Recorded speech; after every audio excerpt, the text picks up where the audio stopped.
After the Vortelex era, up until about the mid-1960s, GE started creating fans that were more affordable, easier to build, and just not as high quality.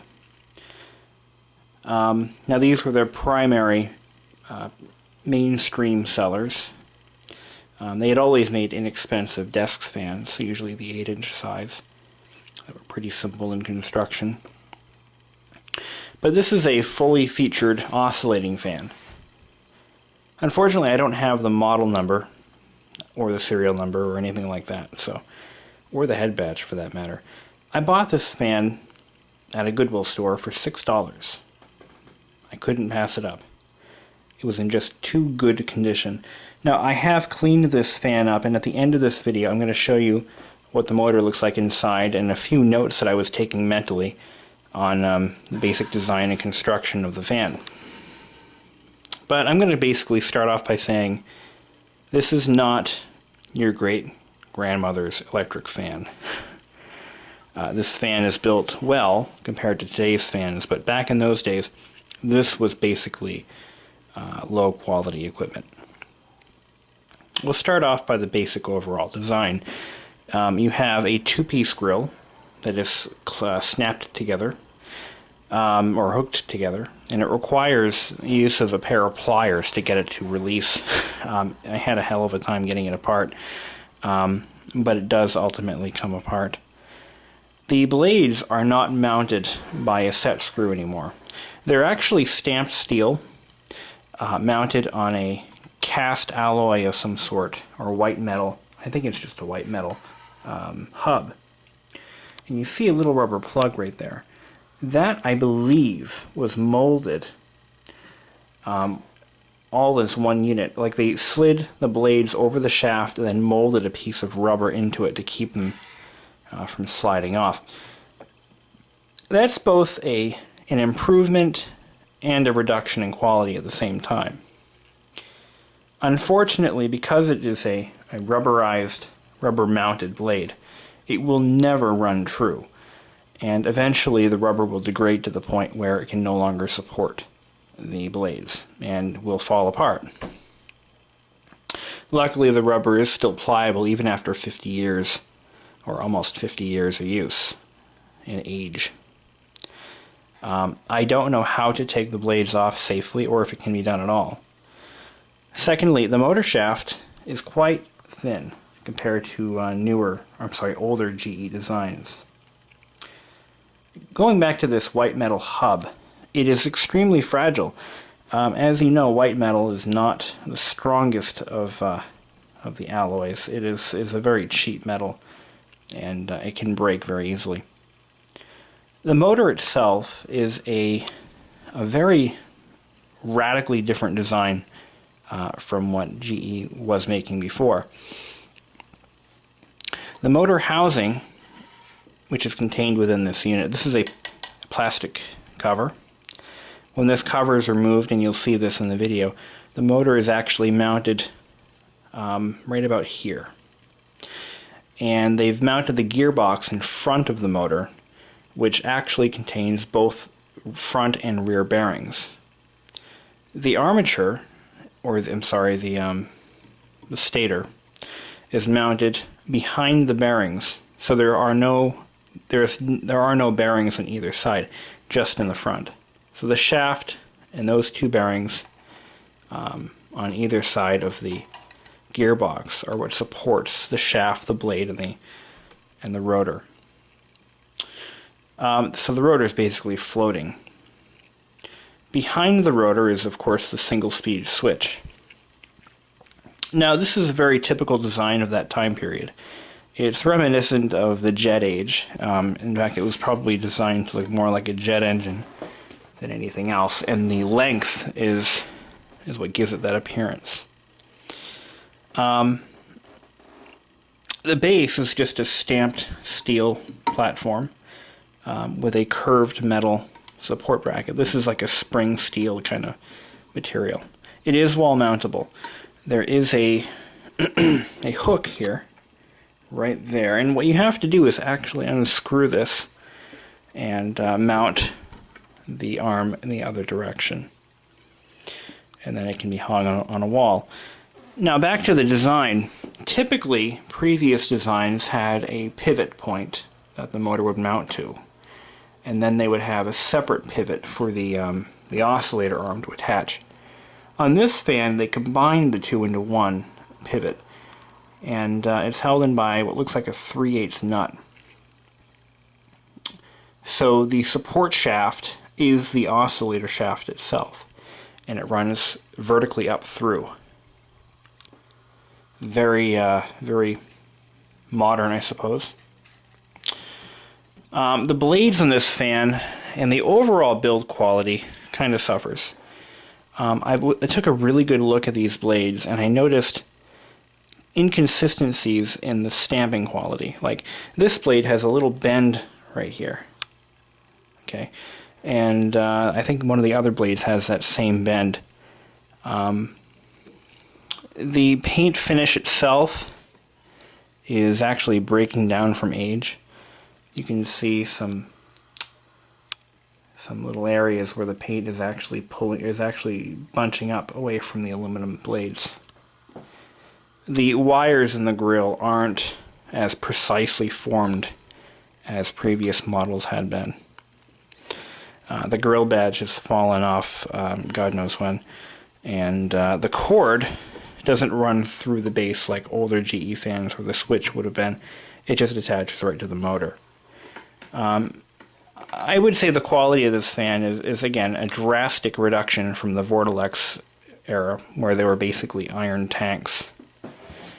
The oscillator knob it works the same way as older GE fans, where you actually have to screw it in this way to engage the oscillator, and when you pull it out and you back it up against the plate on the gearbox, it keeps it stationary.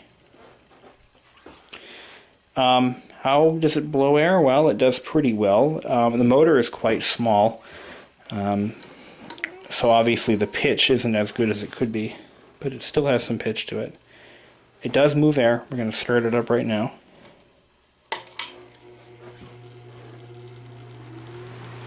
So it has a fairly smooth startup.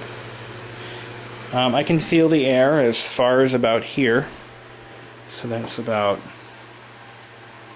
yeah, this is where the air starts to diffuse too much to where it really has any effectiveness at all. Which isn't too bad. I mean, considering the size of the motor, it's a very quiet fan. And it doesn't have that usual hum that GEs typically had in the old days.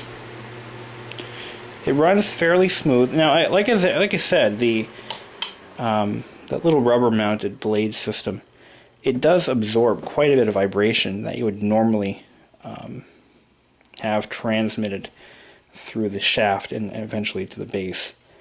And because it's spring-mounted, if the blades aren't balanced as perfectly as you would expect, it can absorb some of the bounce instead of vibrating over the desk. So, while this is very decent quality by today's standards, back in those days this would have been a real reduction in overall build quality, and signified or signaled the end of the lifetime operation desktop fans that were so popular in the early part of the century. So we're going to go ahead and cut away to the disassembly portion of this video.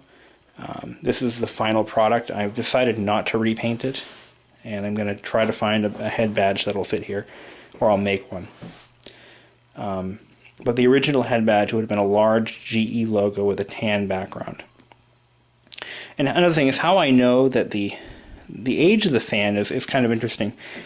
This style fan came out in about the early 1960s, and they were painted like an aqua blue up until about 1964, when they went to a beige color. And after that, about 1967, they went to a 5-bladed plastic blade. So this was like the end of the metal blade era for GE. After that, they were plastic, and they were a 5-blade design. Whether you're for or against metal blades, I like metal blades because they're virtually silent. Plastic blades are quite noisy. Like I love my 3-bladed Lakewood. That is a great product right there. And they made that design up until just recently. That's how popular they were. But back to the GE.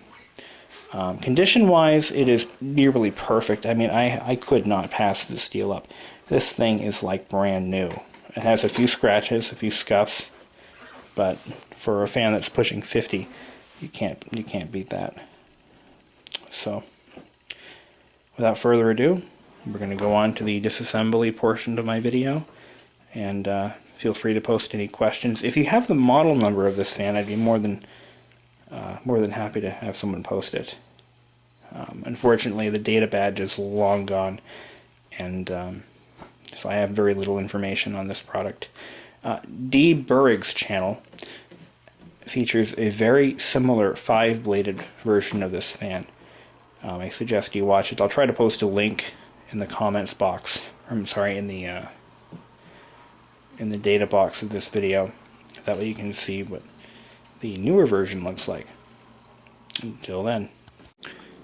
Well, I now know why the motor was designed so uniquely, or at least how it was done.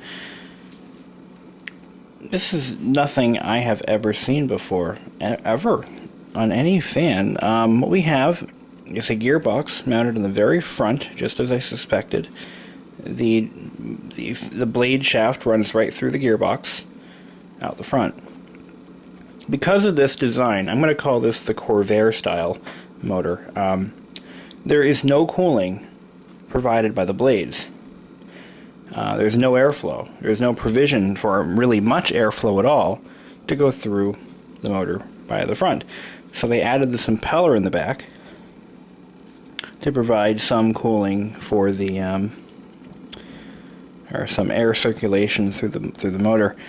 There are vents in the front of the housing, but really not much to speak of.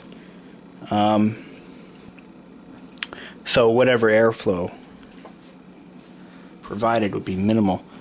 There are no manufacturing IDs or markers or anything on this motor at all, or inside the housing. It's just so unique the way this thing was designed. Actually, the impeller is part of the armature itself. Also, I just noticed there is no rear bearing for the motor. The motor is a single bearing, probably actually 2 bearings. One here and probably one in the front. So the driving portion of the motor is basically balanced. There is no shaft play at all, up or down, and a little bit front to back, but that's normal. Very little wear. Just such a different concept. I had to use a pair of slip joint pliers to get the grill off. I didn't scratch the paint, but that's okay. I'm going to touch it up anyway. It appears to be powder coated, so it's a pretty tough coating. I have to say this fan is not the quality level I'm used to seeing.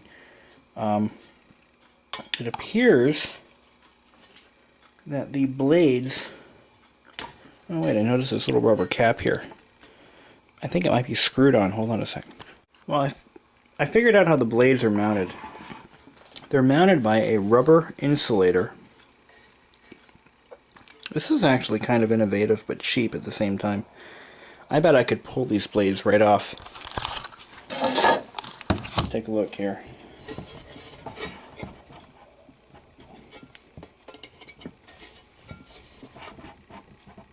Well, you know what? I'm going to leave it alone. But here's what I'm figuring. To reduce vibration, there is a rubber fitting molded into this hub, and what it does is it basically it mounts the blade to the shaft using friction. So it's basically pressed on, And if that rubber piece were to ever fail, well, obviously the fan would be junk. So I'm not going to risk anything. I'm going to leave it alone.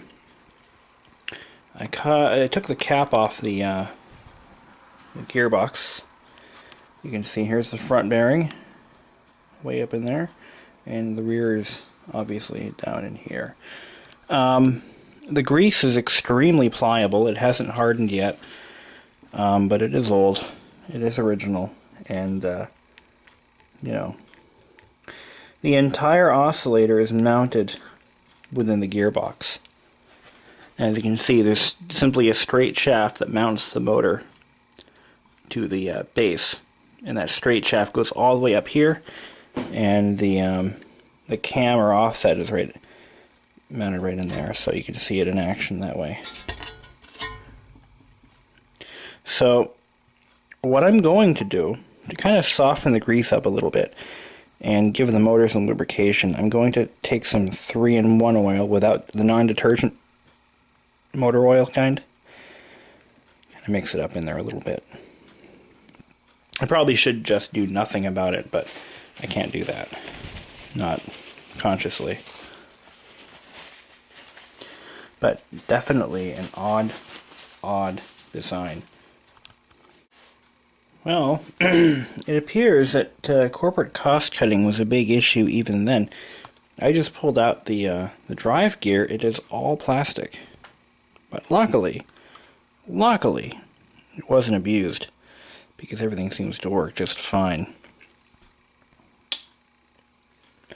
So anyhow, I'm going to start cleaning it up, put it back together again, and enjoy it. From this